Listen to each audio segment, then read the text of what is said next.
been talking about, technically how to move properly, how to get in good position, how to get, talk about balance, talk a little bit about strokes, okay? But now, you go into a match, you can't be thinking, okay, I gotta take my racket back, I gotta load up. That's gotta be second nature. At some point, you work, and you focus on your stroke production, your footwork. When you get in a match, you can't be thinking too technical, okay? You gotta be thinking more tactical, okay? So let's talk about a couple of things that we need to be focused on as to how we can produce our best tennis and what we need to be looking for and what our opponent is doing. And I'm going to let Paul just go over a couple things. Guys, first of all, we're going to be walking around, and this is what we're going to look at very specifically. You guys, okay? We're going to be looking at 4 things. The first and most important thing that we're going to be looking at is, are you able to start the point? Okay? Are you able to get your serves in? Are you giving away free points?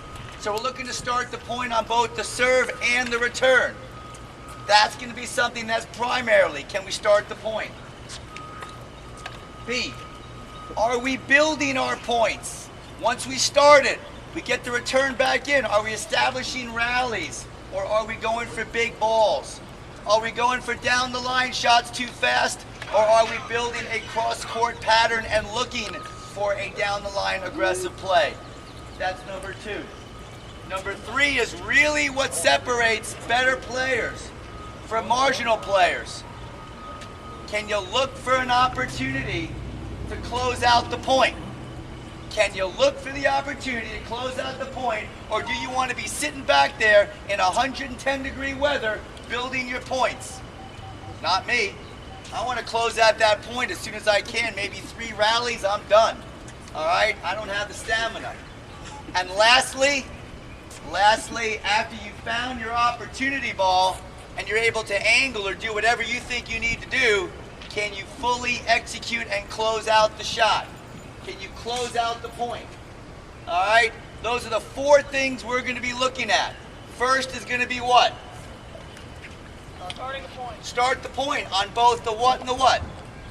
Serve and return. That means double faults. That means returns don't need to be aggressive. It means it could be a blocking shot, neutralizing shot. Just get yourself back into the point.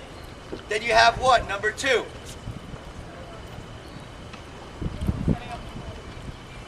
Building the point. Building the point, what? Down the line?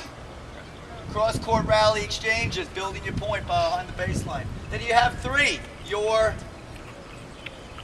opportunity ball. Opportunity ball could be when your opponent brings you inside. So maybe this is your time to go for your angle shot, push your opponent off the court. And then finally, you got to be able to do what? 4. Finish the point, close out the shots. There's a lot of professional players out there that could start the point. They could definitely build a point, but they may not always have the ability to close out the point. Andy Roddick had a problem. He couldn't close out a point. He could start the point with his amazing serve. He got the return back. He was able to build his point, but he couldn't quite find an opportunity to close out the point. And that's what he had to work on. So those are the 4 things we're going to look for you guys here to do, okay? All right. So group 1.